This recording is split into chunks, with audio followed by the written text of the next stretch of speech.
Ok. Bien, buenos días a todas y todos los presentes de esta actividad, de esta charla del Seminario Internacional de Suelos Volcánicos. Hoy día tengo el agrado de presentar al doctor Franz Zehetner. Franz es profesor asociado del Instituto de Suelos, de Investigaciones de Suelos, o más conocido también como BOKU, en Viena, en Austria. Tiene su doctorado en Ciencias del Suelo en la Universidad de Georgia y su postdoctorado asociado al Instituto de Ciencias de la Tierra en Taiwán. Sus áreas de trabajo son principalmente pedología, suelos volcánicos, biogeoquímica, fósforo en el suelo, secuestro de carbono también. Es miembro de la Sociedad Austriaca de la Ciencia del Suelo, revisor de diferentes journals como Soil Research, Soil, Plus One, Geoderma.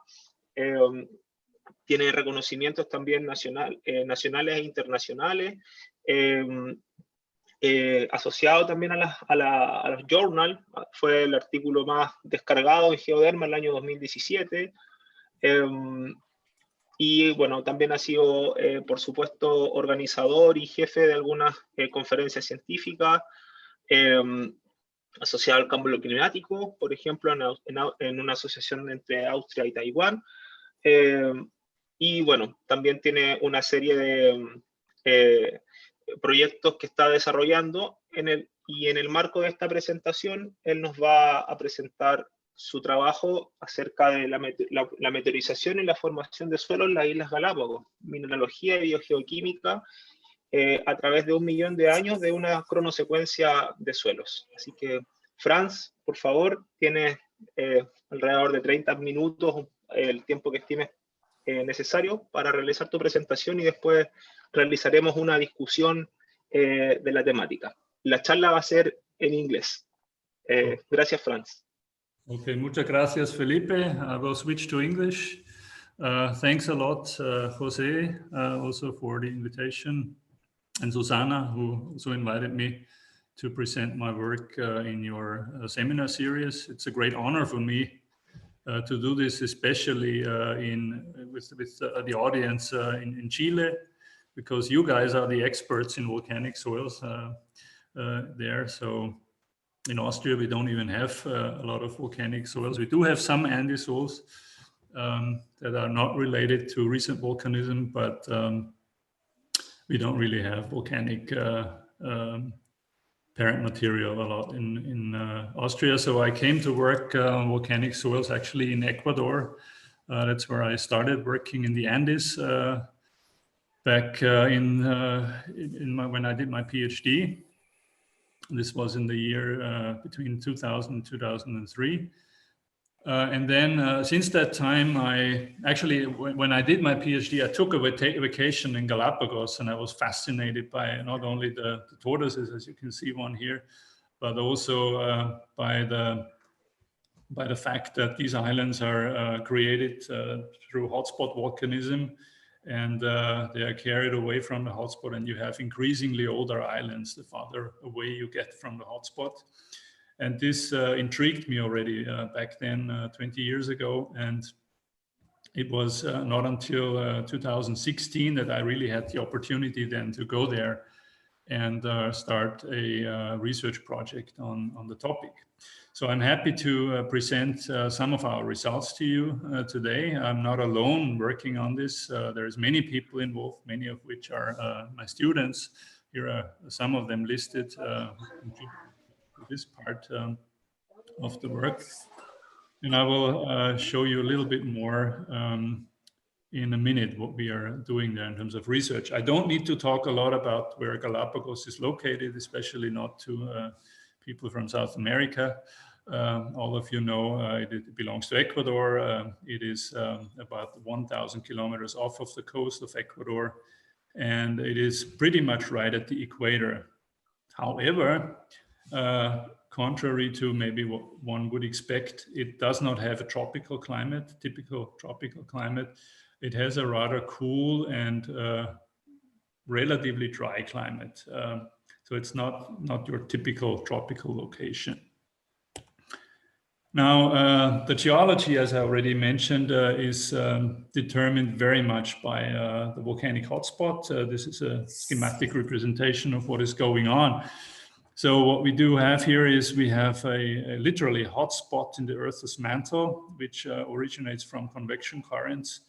All that is driven by plate tectonics, really. You have mid-ocean rises here and continental drift.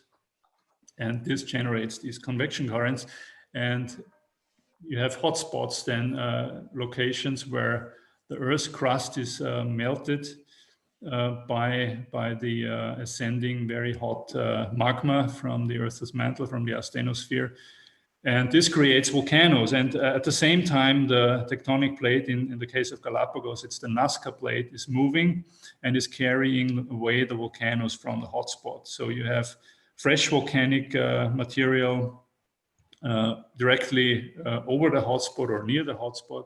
And then the material is weathered, increasingly weathered as it is carried away by the plate away from the hotspot. And eventually the material or the volcanoes, I should say, are then disappearing beneath the ocean. Can you see my mouse when I move my mouse? Can you see that? Yes. Yeah. Okay. Yes, we can see that. Thank you very much. Okay, so this is what's happening, and this is how, for example, the Hawaiian Islands have formed, and also the Galapagos archipelago has formed. So we have a chain of islands with increasing distance from the hotspot. They get increasingly older, and so this is a very nice situation for studying how age of parent material affects soil and how soils develop over time.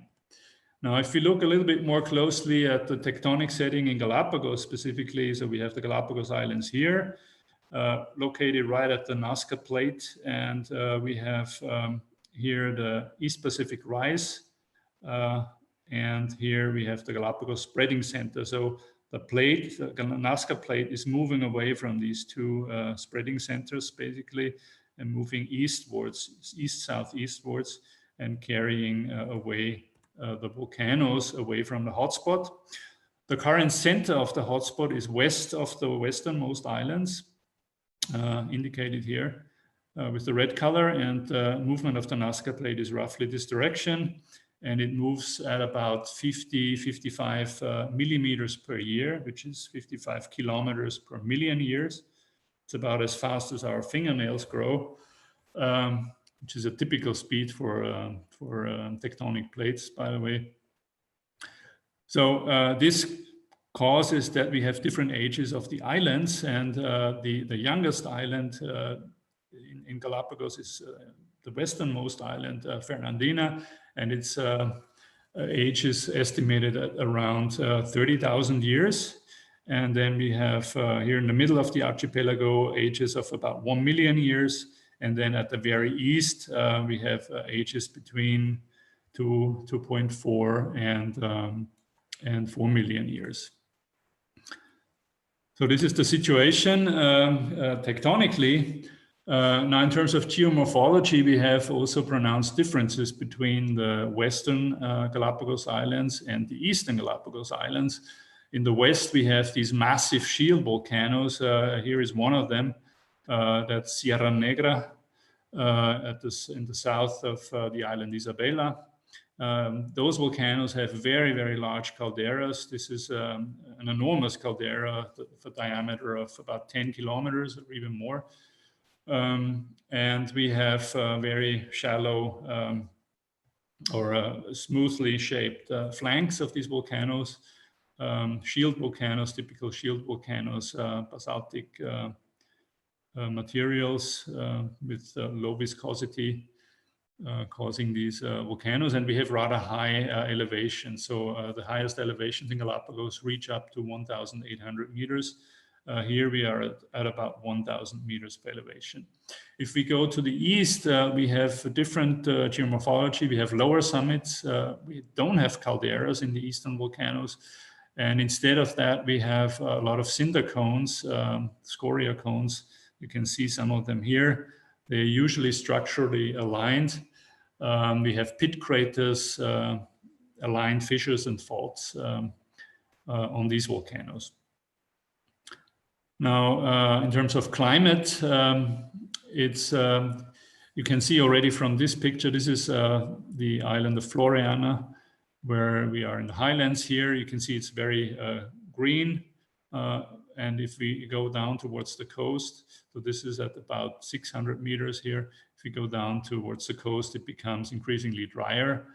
And we have a very pronounced climate zonation on these volcanoes. The situation is such that the southeast trade winds bring moisture from the southeast, and the clouds are trapped on the higher standing islands, like Floriana, for example, here. And we have there is two main seasons. I also need to mention that there is a hot season with torrential rain. That's when the intertropical convergence zone is moving south, so it becomes more tropical during that time. And then about half of the year we have a cool season, where we have these southeast trade winds, especially bringing moist air, and these stratus clouds, stratocumulus clouds, are trapped here on the higher standing islands, and we have fog and like a permanent moisture in the higher lying parts.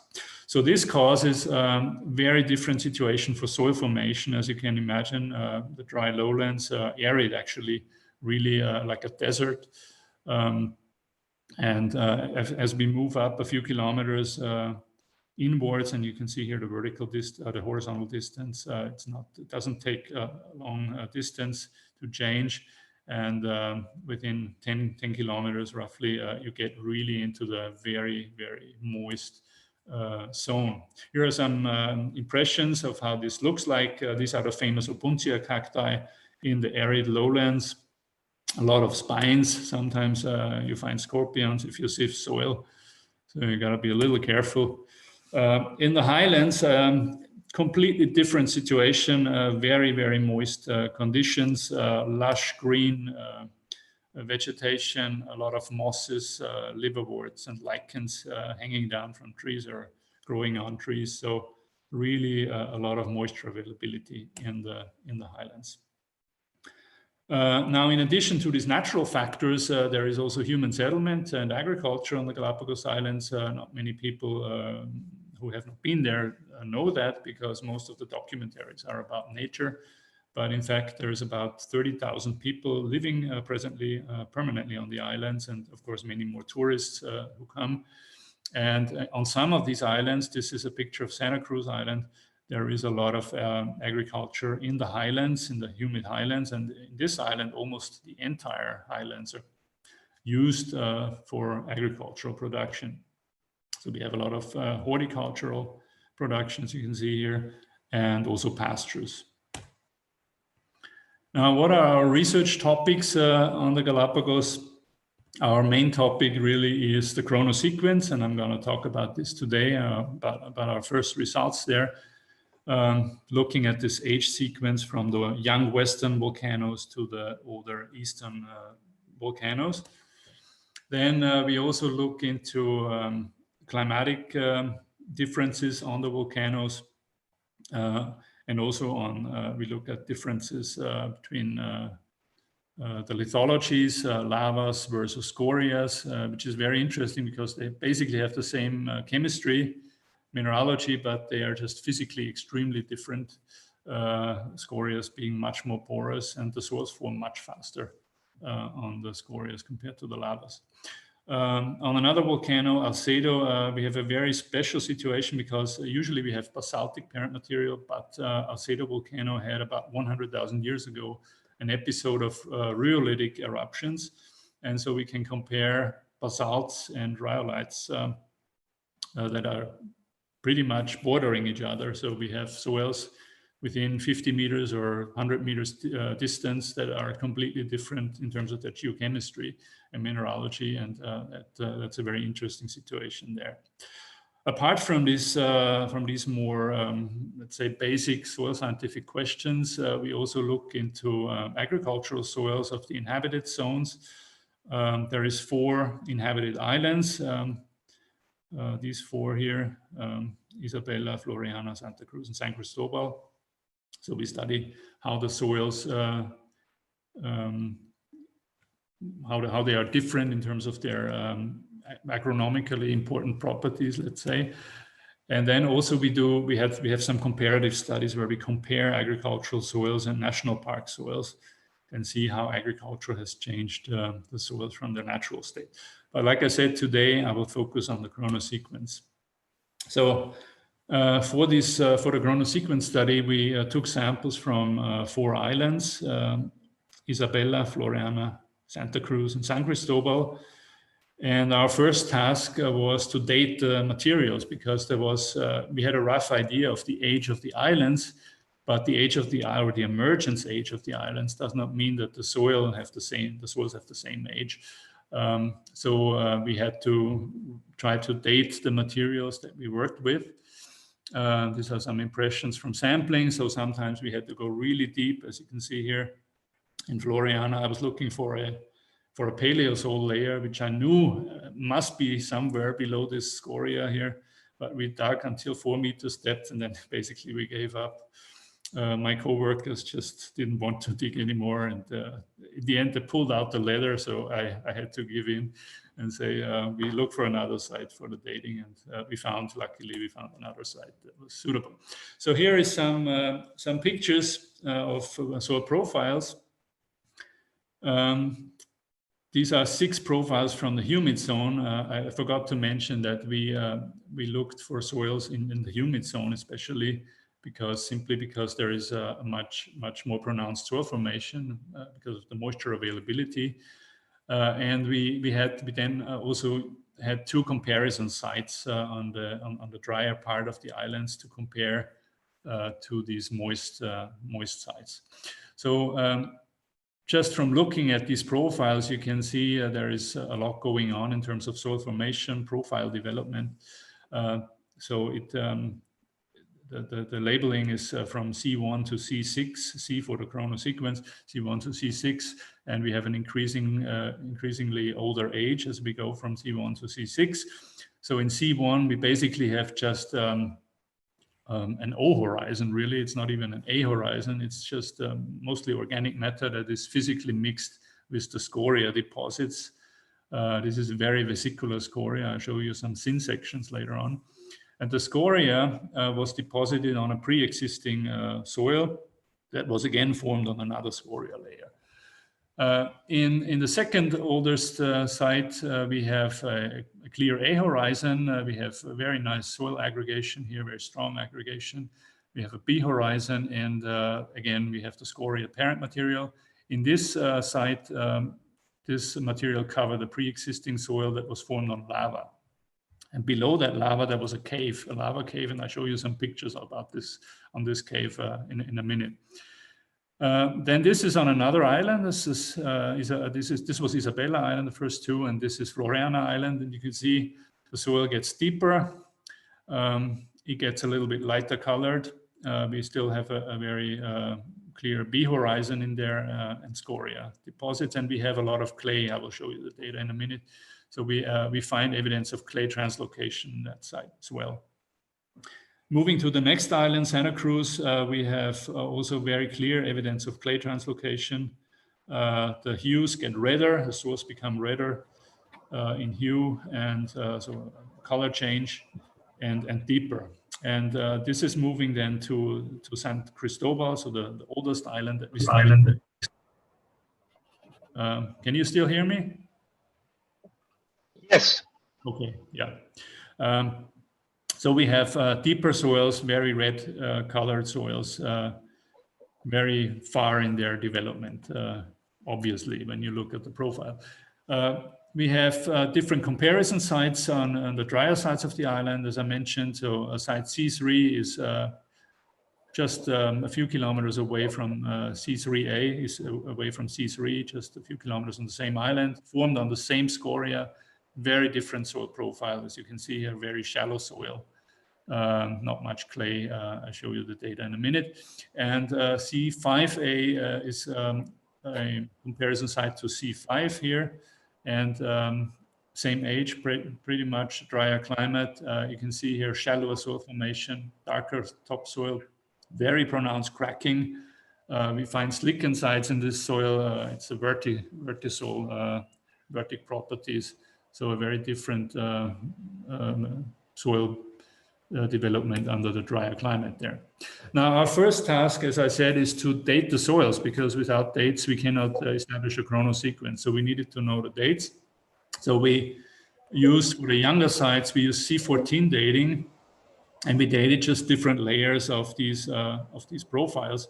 So we have a date from the topsoil of this youngest. This is the youngest profile of 500 years. We dated a iterated piece in the scorias, which yielded an age of 800 years roughly. And then the top of the Paleozoic, which was very interesting for us, because this gives us basically, this helps us to give us the deposition age of the scorias. And this age was about 1800 years before present.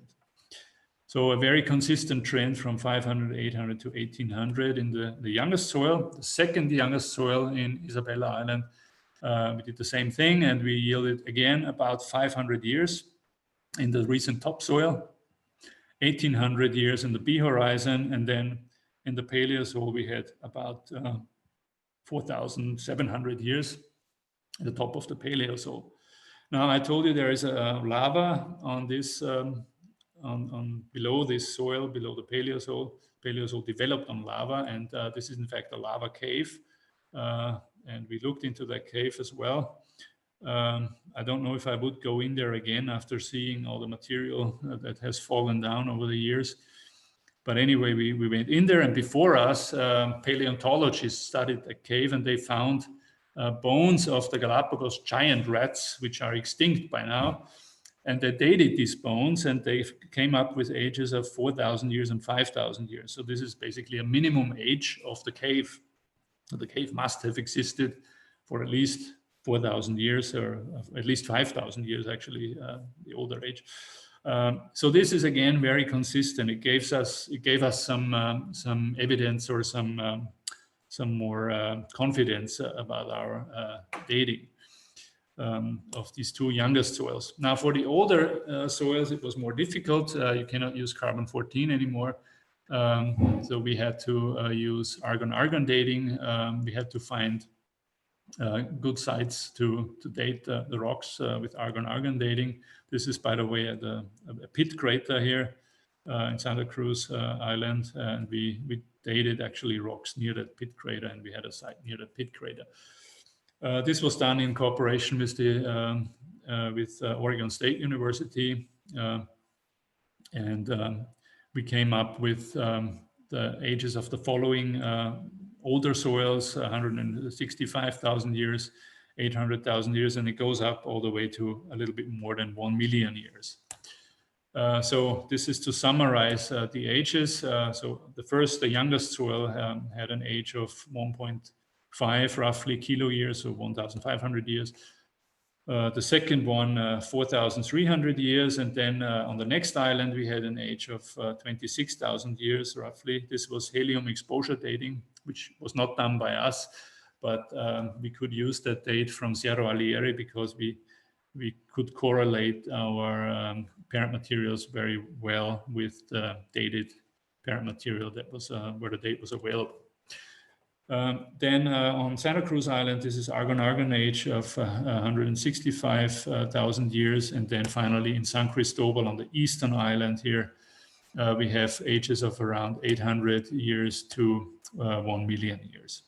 So we span basically 1 million years of soil formation. And the first thing I want to show you here is the three youngest soils, and I want to show you data, or actually pictures of micromorphology, of syn sections.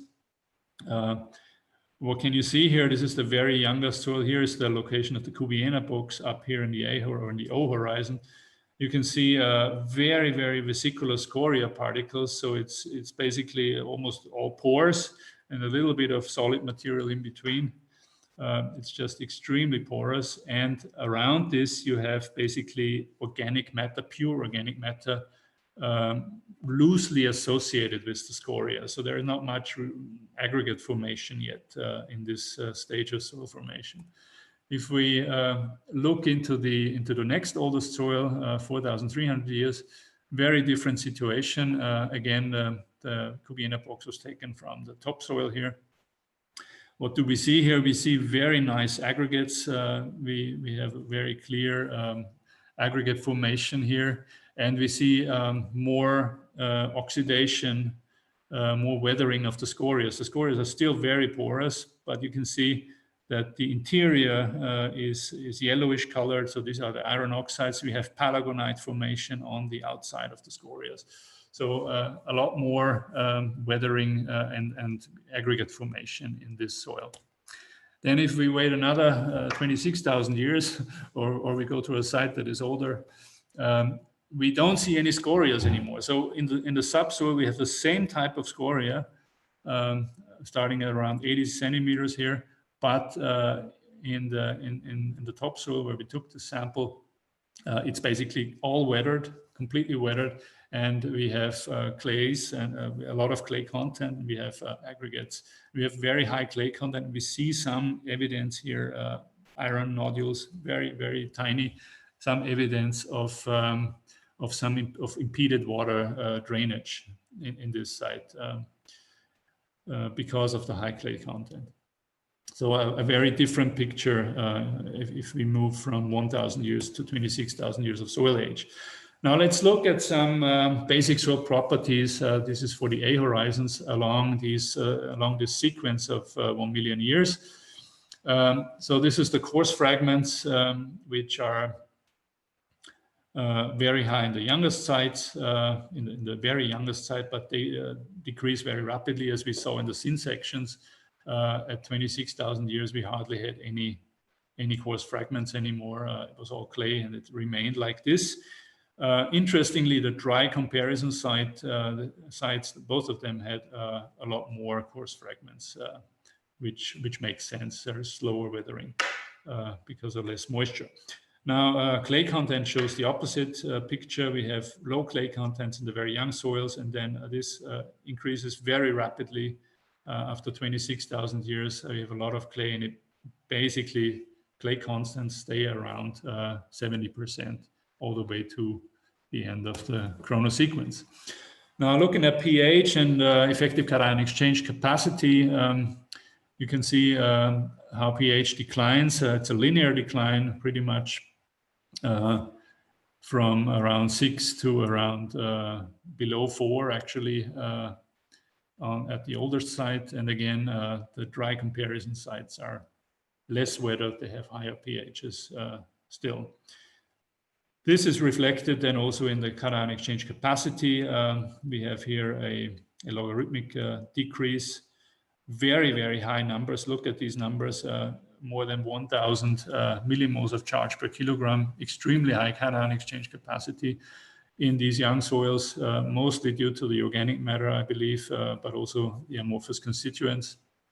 And then a decrease, and still relatively high numbers, values here for the 400,000 or 165,000 year old soil, and then decreasing very significantly. And again, the drier sites had higher values. Electric conductivity gives us an indication of, in general, of solutes in the solution. So the more highly weathered the soil, the lower the electric conductivity you would expect. And this is also seen here with the H sequence. Again, the dry comparison site here had significantly higher electrical conductivity. Organic carbon contents, this is A horizons or topsoils. We have very, very high contents. Like I told you, the youngest soil has an O horizon, so it's not even an A horizon, it has above 20% organic carbon. this decreased very sharply then, and we had around still high levels, around 5% or even more in the oldest soils. Bulk density, as you can imagine, in general for volcanic soils, but specifically with the scorias that you saw a minute ago, very low in the young soils where we have the scorias, we have a lot of scoria still in there, 0.4, 0.6 grams per cubic centimeter, and that goes up to about 0.8, close to 0.9. And finally, aluminum, oxalate extractable aluminum plus half oxalate extractable iron, very important indicator of antic properties, as you all know. So this is above 2% for the youngest two sites. So this means they basically qualify as antic, have antic properties. But those are lost pretty much after, or completely after 26,000 years. So the third soil has aged 26,000 years and basically lost the antic properties. However, we still have values above 1 in most of the soils. So there is some antic heritage in the older sites, and this affects soil classification as well. So in the US soil taxonomy, we are in the antic subgroups with all the soil types. Now, let's have a look at the clay mineralogy. Now, this is differential scanning calorimetry. So energy transfers to or from the sample on whole soil samples, also for the A horizons. So what do we see here? Basically, the sample is heated to 1000 degrees from room temperature, and we see energy transfers to or from the sample and endothermic or exothermic reactions, which are associated then with certain mineral transformations or with organic matter combustion. And we see a clear dehydration here in the low temperature range. This is the youngest site, and a very pronounced peak for the organic matter combustion. So it's basically amorphous. There is no, well, we will see later on the XRD better, but it's very much dominated by organic matter here. Very clearly. Now, if you look at the second oldest sites, it doesn't change much. We still have a very pronounced organic matter exothermic here, and also a very pronounced dehydration peak. Now, if we move to 26,000 years, things change a little bit. Organic matter still shows exothermic reactions, of course, but they are occurring at a lower temperature, and this could be an indication that the stabilization of the organic matter is less pronounced in this soil as opposed to the soils with antic properties, where we have actually two exothermic peaks, two populations of more or less stabilized organic material, thermically stable organic material, I should say. Now, 165,000 years, not a whole lot of change. But then if we move to the oldest island, 800,000 years, we have here an endothermic peak, which is in the region of where we expect kaolinite dehydroxylation. And also we see an exothermic peak, a very high temperature, which indicates kaolinite recrystallization. So there is an indication that we find increasingly kaolinite. And we actually saw also in the field, we see these little concretions, very small white concretions, which then we looked at the syn sections also, and we picked them out, hand-picked them, and ran XRD on them, and they turned out to be kaolinite. So we really have discrete kaolinite precipitates here in this soil. Now, in the oldest site, these peaks become a little bit more pronounced even, and in addition, we have an endothermic here around 300 degrees, which is indicative of gibbsite dehydroxylation. So in addition to kaolinite in the oldest site, we have a lot of gibbsite also, very likely. Now, if we compare the humid chronosequence to our dry sites, so there is just not much to be found on this very dry comparison site, and also on the older dry comparison site. We see also some kaolinite, but it is less pronounced than in the humid site.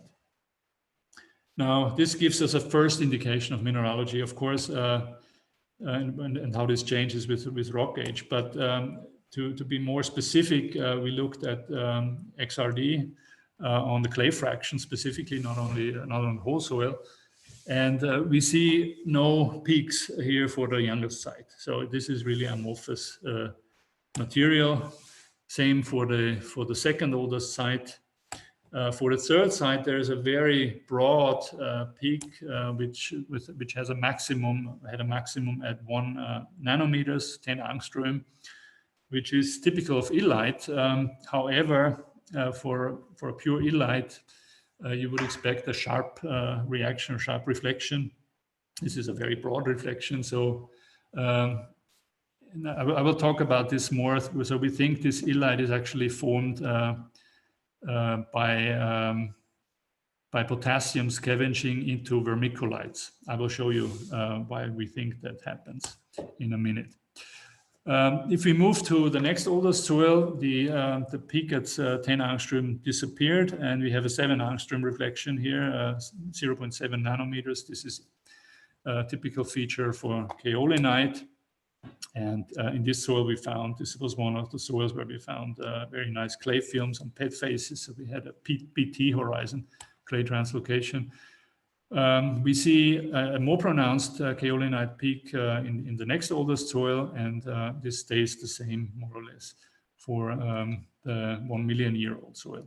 Now for kaolinite, we can saturate the sample with dimethyl sulfoxide to find out the crystallinity of the kaolinite, or how well ordered the kaolinite is. And if some of the peak at 7 angstrom is shifted to 11 angstrom, this is an indication of well-ordered kaolinite. And we only saw this for the oldest soil. We didn't see it for the other soils.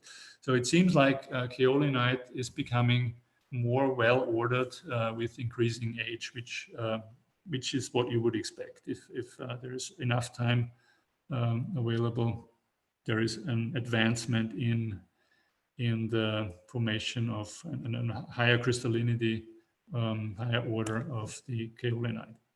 So we see several different transformations from amorphous to illite to kaolinite to well-ordered kaolinite as we move on in age. Now, what about the moist-dry comparison? These are again the humid sites. I have already shown them. We had the illite, we had the kaolinite. What if we compare these to the dry soils? Well, in the very dry site here, at about 25,000 years, we don't see any reflection. It's really glassy material, not much weathering going on. A lot of volcanic glass, unweathered volcanic glass in the sample.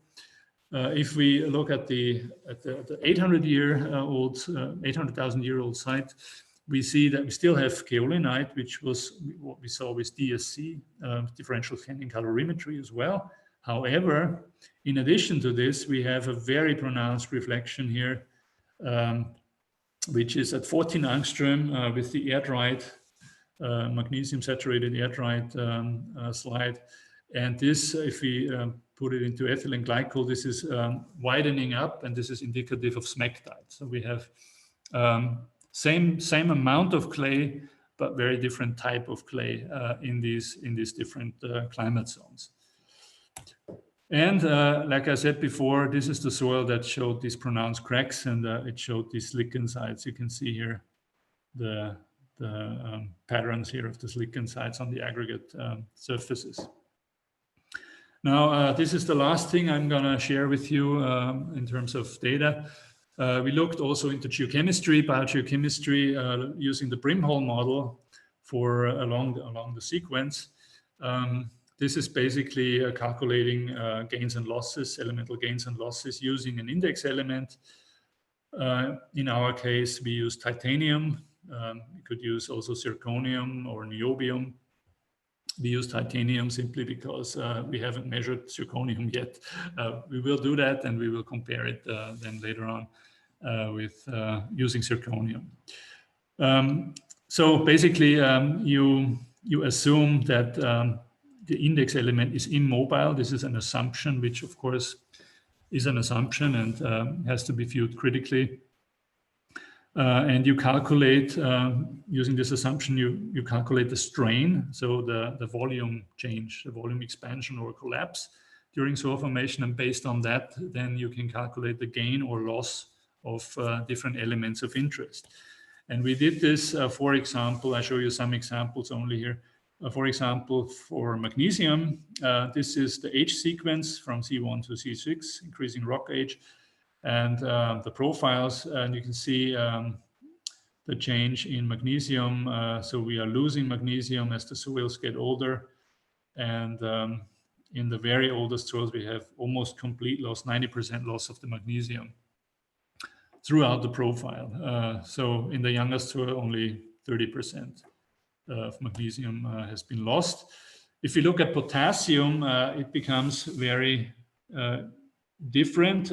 Still, I mean, if you look at the youngest two soils, we have almost no loss or little loss of potassium. And if we go to the older soils, and this starts already around 165,000 years, so the second oldest island already loses pretty much, the soil lost pretty much all of the potassium from the profile. However, on the second oldest island, this is the 26,000-year-old soil, we have a significant gain of potassium, and we were wondering why this is happening. The soil was not agriculturally used, it was in a natural system in a forest. So we think that in this soil, we have the potassium pumped through the vegetation, bringing potassium through the roots to the upper parts of the plants and depositing it on the soil surface or near the soil surface through the roots. And we found in this soil, we found vermiculite in the subsoil, and we found illite in the topsoil. And we think that this illite was formed by potassium scavenging in the interlayers, of the, through the vermiculite change to illite. So we think that this is happening here, and this is showing up in the geochemical calculation for the top two horizons. Now, in terms of silicon, we have slight loss in the younger soils, and increasingly more loss towards the older side. Is not quite as clear as, for example, for magnesium, but it's still, the age sequence can still be seen. And for iron, we hardly have any changes. This is only 10% here. So there is not much going on, as you would expect. Iron is not very mobile. It basically remains. It doesn't show a gain or loss. It accumulates, of course, but this is the net gain or loss. Now, if we plot, for example, the magnesium as a function of age, we can see again very nicely this chrono function, logarithmic decrease in the loss of magnesium, and again the dry sites are well above their humid counterparts. Very last thing, weathering indices. You all know that there is a whole bunch of different weathering indices that are used in soil science or geochemistry, biogeochemistry. Some of them are summarized in this very nice publication, I think, Price and Available Chemical Geology. We used only two of them. The Ruxton index, which is very simple. It's just the silicon over the aluminum, basically. And the weathering index of Parker is basically summing up the basic cations after ratioing them with different ratios. So it's basically the sum of basic cations. This is a very appealing weathering index. Why? Because it does not contain aluminum. Aluminum has the problem that it is also mobile to some degree, and it shows you not only the weathering degree, but also the translocation mobility. So it's sometimes better to use indices that don't use aluminum, and the weathering index of Parker is one of them. So how does it look? This is the R, the Ruxton index, and you can see quite a clear trend with age, a little bit different here. So we are moving from the youngest to the third oldest to the second oldest. So it's not quite resolving the age as it should, as you would expect. And then in the older soils, it's pretty well resolved. and it indicates very, very high degree of weathering. Again, plotting it on the h-axis shows a very clear decrease that is logarithmic, and again, the drier sites are well above the humid sites. That means they are much less weathered, also geochemically, much less weathered. Now, the weathering index of Parker resolves the H sequence very nicely, very clearly. So this is the basic cations. So we have a really clear decrease of the index, increase of the weathering, moving from site 1 to 2 to 3 to 4, and the two oldest sites are pretty much close together. They have lost basically their reserves of basic cations. Again, if we plot this along the h-axis, we see a very steep decline at the beginning, and that flattens out. So this very typical logarithmic decrease. And again, the dry sites are much higher compared to the humid counterparts. Summarizing all of this, if we move from the youngest island to the oldest island, covering this 1 million year age sequence, we see increasing depth of soils. We see a redder hue. This is the true color that was measured actually by a spectrometer. So we are moving from brownish colored soils to reddish colored soils. Soils get increasingly deeper. The mineralogy changes from allophane, ferrihydrite, amorphous materials to illite vermiculite, so 2-to-1 type clay minerals, to poorly ordered kaolinite, and to well-ordered kaolinite, hematite, and smectite, and gibbsite, sorry, and we do have the smectite in the drier site here, in the drier comparison site. Now, what does that mean for classification? Which system are you guys using in Chile, by the way? Are you using the US soil taxonomy a lot, or? Yes, that one. Okay. So in Ecuador, they do too. So we are moving from histosols, basically the young sites, to andisols, and then to alphisols. So this means we have clay translocation here, still high base saturation. And if we compare this to the dry site here, we have this comparison. We have only an antisol, so a very slightly developed soil, mostly volcanic class. If we move to the next island, it's still an alphisol, but it's different. It has kaolinite, but still high base saturation. Then if we move to the oldest site, we have an altisol, so we have still clay translocation, but lower base saturation. And if we compare this soil to the dry counterpart, we have vertic properties, we have a vertisol, we have smectite. And then interestingly, the very oldest site, we have an inceptisol, and this is very strange. What we would expect and what it looked like in the field, it looked like an oxysol completely. Also micromorphologically, it looked like an oxysol, but it has a CEC that was too high. It was way too high. To qualify as an oxysol, it is actually then classified as an inceptisol because of this high CEC. And this is still, I believe, this is basically the volcanic heritage in the soil. So we have this still relatively high amount of oxalate extractable aluminum and iron, and this causes a relatively high potential CEC, and that's what matters here. So if you move the pH to 7, it still has a high capability of absorbing cations. Okay, conclusions. So we see very strong changes in the initial phases of pedogenesis and more gradual development in later stages. We see a very rapid weathering of the vesicular scorias, rapid clay formation. So we have, after 26,000 years, already 70% clay, and this remains more or less constant. We see a linear decrease of pH within 1 million years of soil formation, almost complete leaching of basic cations within that time frame, and a transformation of mineralogy from amorphous constituents, allophane, aluminum humus complexes, illite, poorly ordered kaolinite to well-ordered kaolinite. Now, in terms of biogeochemistry, we think we see some mineralogical feedback also on the biogeochemistry, illitization leading to a potassium accumulation in the surface soils. There's still a question mark here This is a hypothesis, and we can discuss about it maybe on later on.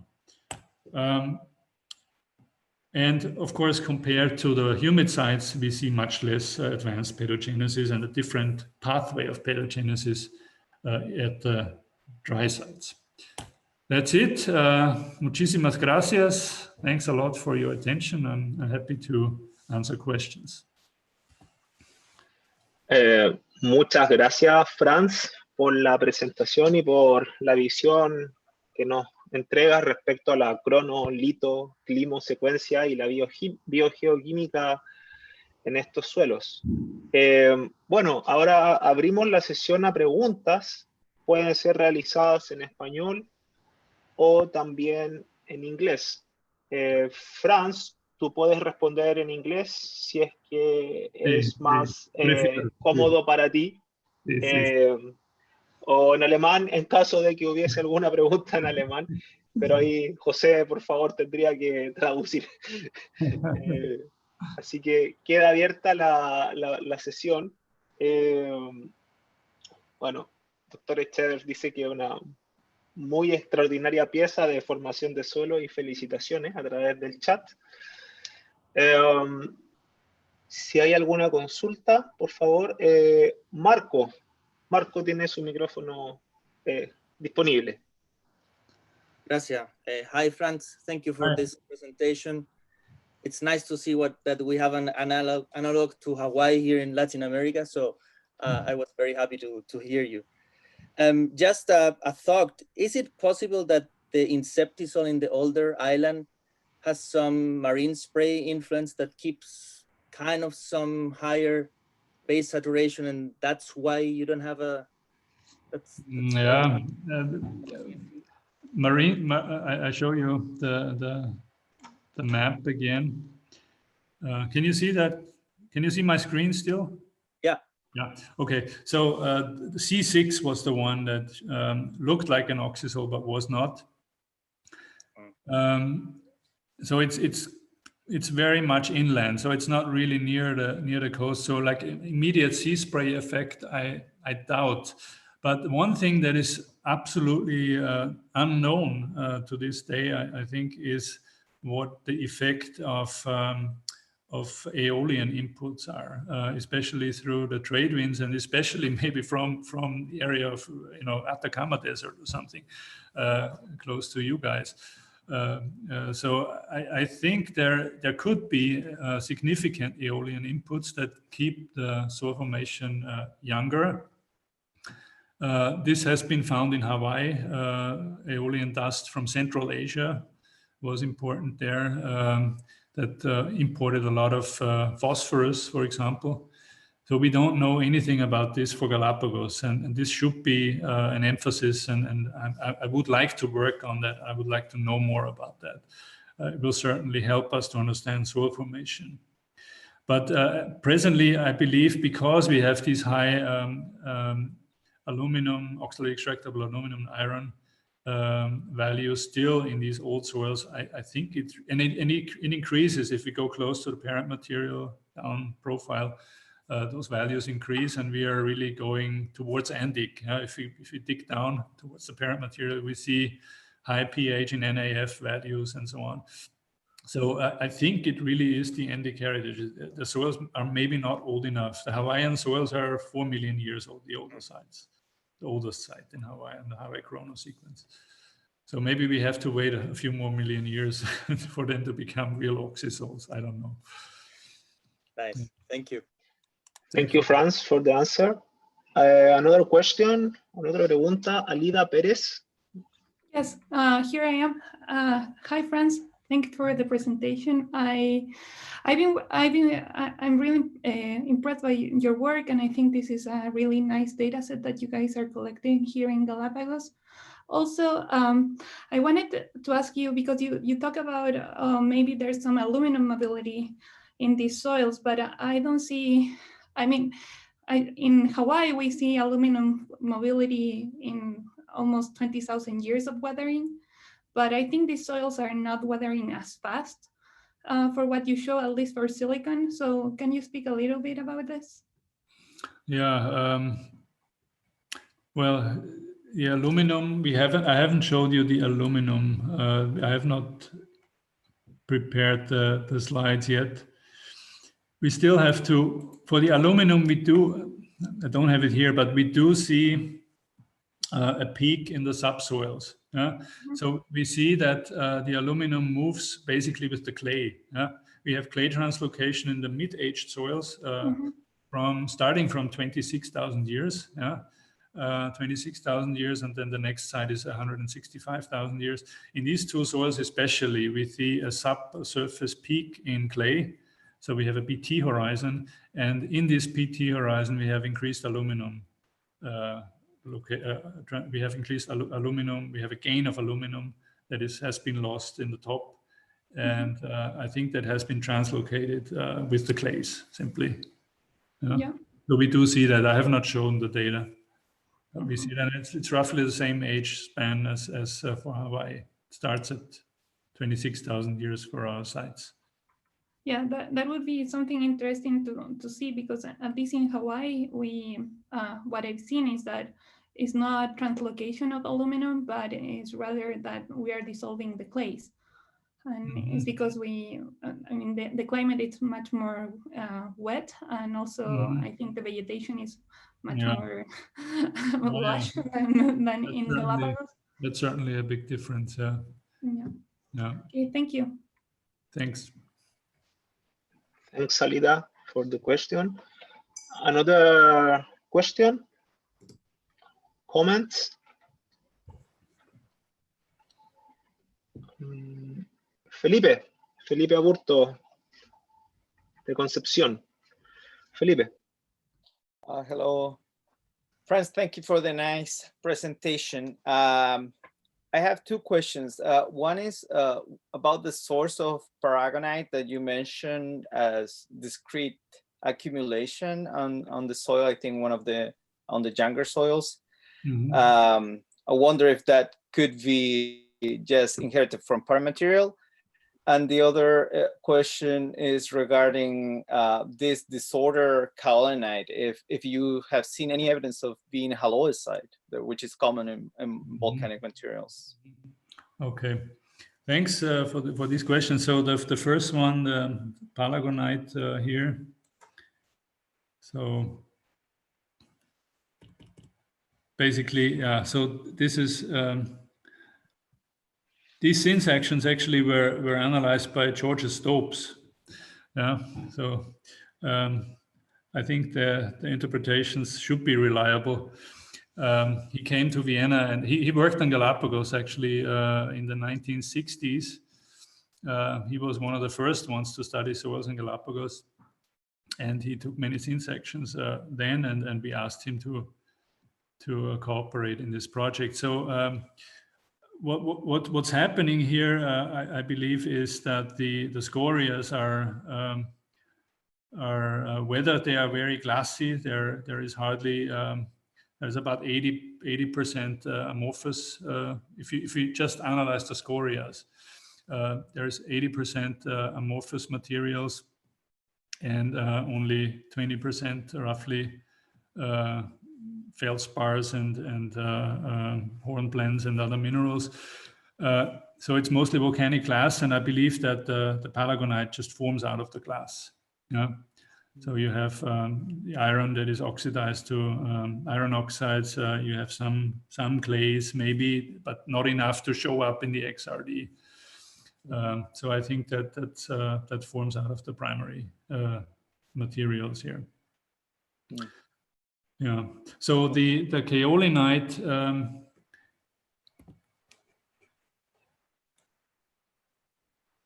you mean let me see here.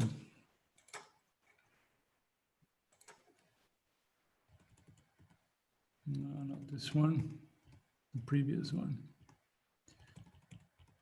Sorry, it's coming. Yeah. Okay, so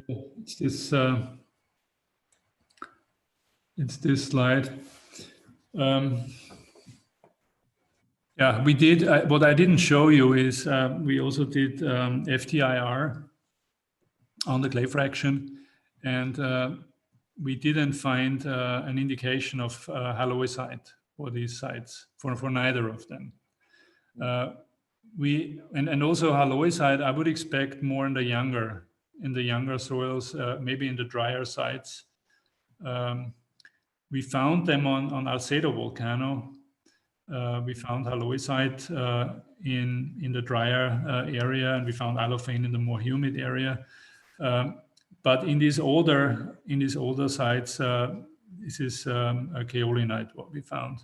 So we didn't see from the FTIR you could distinguish the halloysite from the kaolinite.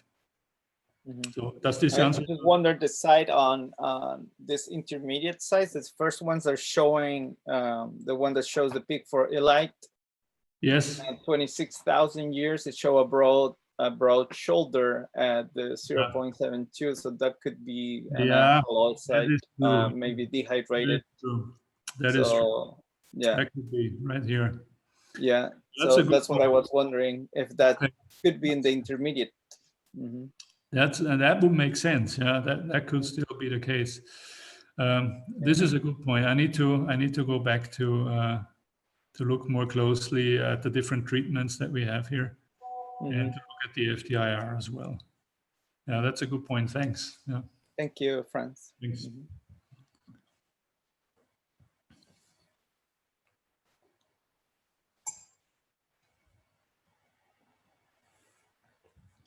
Any more questions? Sorry. In the chat we have some questions, and for sure, very congratulations from Rainer Horn and from Francisco Matus. And Erika Vistoso asked what you should recommend for a sustainable use of Galapagos Island. The sustainable use of the soils. Yeah. Those islands. That's a very broad question. So, I mean, there is several issues. There is a very recent paper, very recent, like October 2020, showing that in the ocean, in the coastal ocean of the main settlements in Galapagos, of two of the islands, there is they found, the researchers from Belgium, they've found a cocktail of 20 different, or something like that, 20 different pesticide residues. So pesticide use is very common, unfortunately, on the Galapagos Islands in agriculture, but also it's used by the Galapagos National Park authorities to fight invasive species. So this is really a key issue. I think the invasive species are a key issue in the Galapagos Islands. And so in terms of sustainable management, I think, of course, the invasion of these species should be minimized as much as possible. Of course, they come with, with cargo ships, and they come with tourists and so on. But the way, so one example is the blackberries. Yeah, there is blackberries overgrowing entire forests, and maybe you have heard of the Scalesia forests, endemic Scalesia trees, endemic to the Galapagos Islands. They are completely overgrown in some areas with blackberries. And up until now, the national park authorities and also the farmers have used glyphosate, glyphosate to combat the blackberries. And of course, it is not known, or it was not known until now, if this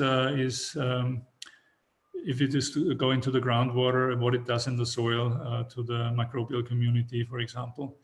So a key thing, to in my opinion, is here to minimize or to find alternative strategies. And actually, there is a promising biological strategy to fight these invasive species, especially the blackberry. There's a rust fungus that is attacking the blackberries, but it's still not used because it has to be 100% clear that it doesn't attack other plants before it's used. So So I think that the issue of invasive species and pesticide use is a very, very important one, and this has to be resolved urgently. Also, it's not known if the tortoises are taking up pesticides. We did some very minor analysis of pesticides with our samples because the national park authorities asked us to. We are not specialists of pesticide analysis, but we found also in one agricultural soil, and this is already published actually, 2019 in Soil Research, we found, I think it was 16 different pesticides and metabolites in an agricultural soil, including DDE, which is known to make the shells of the eggs of eagles very thin, so the offspring doesn't survive. So it's not sure, if this is an issue maybe for the tortoises or not. So this is certainly an issue. Now, this is a very complex and a very good question. I like that question a lot because it depends very much on the island. So I showed you in Isabella Island, the youngest island, we have Andic properties, we have alophanes. The soils are quite stable. So erosion is not a big issue, but of course, you run into the issue of phosphorus nutrition for the plants. So phosphorus management is going to be an important topic on this youngest island. As we move to the old islands, the story is completely different. We have a lot of oxides, highly weathered soils, low pHs, erosion maybe more of a problem. In general, erosion is not such a big problem in Galapagos. So I saw some signs of erosion, but it doesn't seem to be a very big issue. But in terms of sustainable management, of course, nutrient additions that are what we saw in agricultural soils was that the base cations are extracted from the soil without being replaced. So this is obviously not a sustainable practice. This leads to less fertile soils, and maybe farmers have then to abandon their land and move somewhere else. So adequate nutrient management, limiting pesticide use, controlling erosion as much as this is needed in some areas, may be needed more than in others. And paying attention to the local soil types, because they really are very different between the islands. And we actually cooperate with the agricultural ministry. This is my last comment to that. And so the people from the ministry who are consulting the farmers, they are increasingly aware of this. So they need targeted management strategies for the different islands because of the different soil types. So I think that's Thank you. Thank you, Franz. Erika, you are satisfied with the answer? Erika? Muchas gracias. Sí. Gracias. Thank you. Okay. So we have the next order. Alejandra Zúñiga, she wants to ask about of the vegetation and the effect in the soil formation. And after that, Mr. Rainer Horn from Kiel. So Alejandra, please. Yeah, thank you. Oh, thank you very much for your presentation. It was so interesting for me.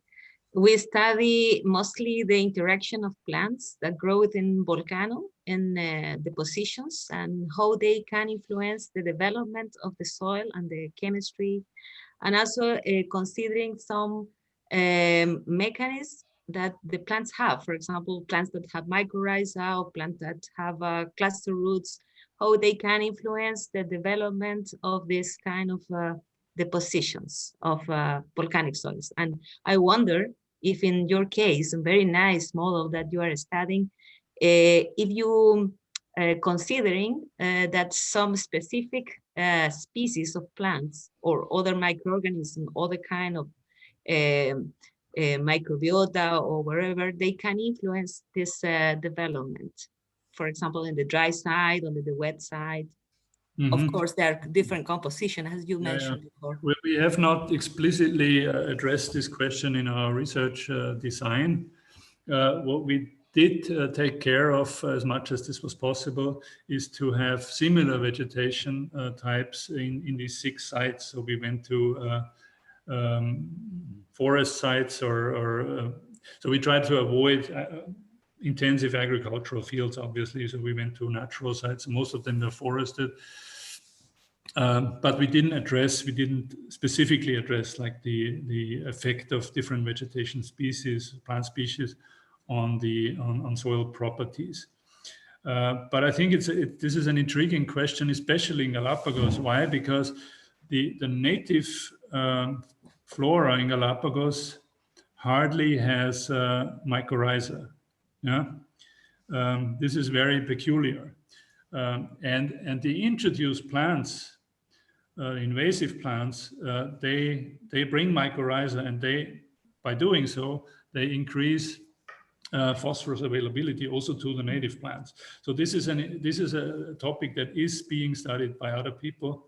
I don't know if there is a lot published. I heard some results about this, but it's quite interesting because of this peculiarity that the native flora does not really associate well with, or does not have mycorrhiza originally. Yeah, I can only a very few comments. In Australia, for example, in the very old Chronosequence, they are predominance of some specific mechanism of the plants, that is cluster root production, in comparison with mycorrhiza, for example. And in this case, if you have mycorrhiza predominant plants, they can be not really old or ancient soils, of course, they are more young, I mean. But I don't know what happened in South America. There are very few information about that. Only in Volcanjaima, I think that there are 1 publication. And well, for me, it's very interesting. And thank you very much. Thank you. Thank you, Alejandra. Mr. Horn, you have the possibility to ask. Yeah, okay. Hello, first of all. Many thanks for the presentation. It was fascinating to see. Question is, well, you showed the thin sections, and there you can also quite nicely derive the pore systems. Do you have any ideas about the changes in the pore system with age in your Chronosequence, or did you never? Not really. So we are really at the beginning of this research, and this is a very interesting question.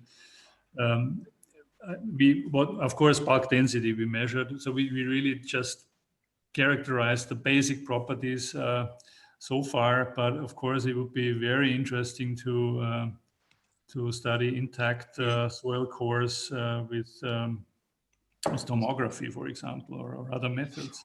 Well, even if you only measure the pore size distribution and hydraulic conductivity would already help, because if you see your clay films on the pad faces, it looks quite nicely also as if you have quite, let's say, horizontal directed pad arrangements in your soil, or is it not to be seen from that picture, what we have just on the screen? So you see the horizontal, it looks quite nicely as if you have a quite nice horizontal arrangement of these ones here. Yeah, for sure. Yeah, here one or this one or whatever. Yeah, that's certainly the case here. Yeah, we need to do more research into the pore size distribution. The problem is to get intact soil samples back from Galapagos. It's not that easy. In general, to get soil samples back from Galapagos is not easy, and we don't really have, except for the Cubiena boxes, we didn't bring any samples, unfortunately. Okay, thanks. But it looks really great. Maybe So, there will be, well, you mentioned pH between 6 and 8 or whatever are the normal pH values in your Chronosequence. between 6 and 3 or 4. And 3, okay. So okay, so they go really down. They go really strongly down. Yes. Ooh, okay, good. So then my question would have been wrong. Okay, thanks so much. Thank you, Mr. Horn. Any more questions, comments? We have time for a few more questions or comments.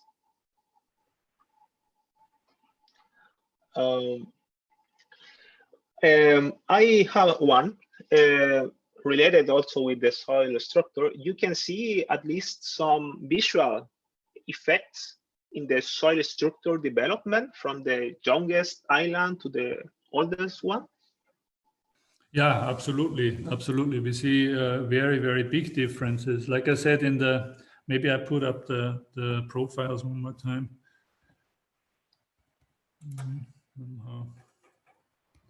Okay, there we go. So in this one, in this younger soil, it's a histosoil, right? So we don't really have much aggregation. It's just decomposed organic materials that are physically mixed with the scorias. So we go from basically no aggregation or very limited aggregation to very strong aggregation here in the andesol, where we have in the topsoil very strong granular structure and blocky structure in the B horizon.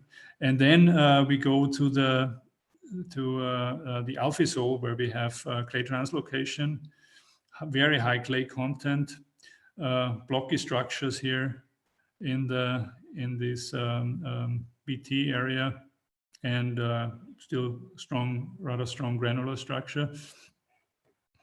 And then in this, and it stays more or less like this. But then in the older soil, we have this pseudo sand, right, which is typical for what you would expect in an oxysol. Very, very strong microaggregates that make the soil feel like sandy, but it's if you work it more, it turns out to be actually quite clayey. So it's this pseudo sand that we find in this soil. Thanks. Looks very interesting, the C5, because looks some like layers, some like platy structure, or horizontal one. But that side is not with livestock, for example, or overgrazing in the place. Well, there was some grazing nearby. Yeah, there was some grazing, but I don't think that affected this very site here. Mm-hmm. Yeah, because it's also is in depth, the platy structures, more related with the soil formation probably. Yeah, you have clay translocation also here. Yeah. Mm-hmm. Okay, thank you. Any more questions, comments? Mm-hmm. Okay. Thanks a lot again, Franz. Very nice and very interesting presentation.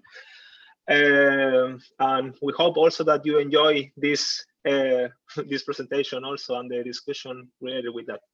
I enjoyed it very much. Thank you, Felipe. Thanks to everybody who listened and asked questions. It was really a pleasure and a really honor to present to this audience that is specialized in volcanic soils. Thanks a lot. Appreciate it. Thank you. So for the next week, para la otra semana, tenemos la presentación de la doctora Mónica Antilén, nuestra presidenta de la Sociedad Chilena de la Ciencia del Suelo, con la presentación físico-química de suelos y antimicrobianos de uso veterinario, destino y métodos.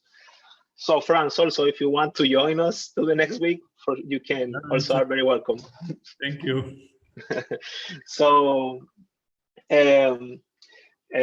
we don't have we don't have any more questions or comments, we finish with the session. And thanks a lot for everyone for assist. And we will see, I hope so, the next week. So, okay. muchas gracias. Thank you. It's getting Bye, dark Franz. in Vienna. Yeah, we look, yeah, Oh, looks very dark now. Should have turned on my lights here, but it's okay. Yeah, it's time to go to home, I think so. Bye-bye. Bye-bye. See you. Thank you. See you. See you. Thanks. Bye-bye.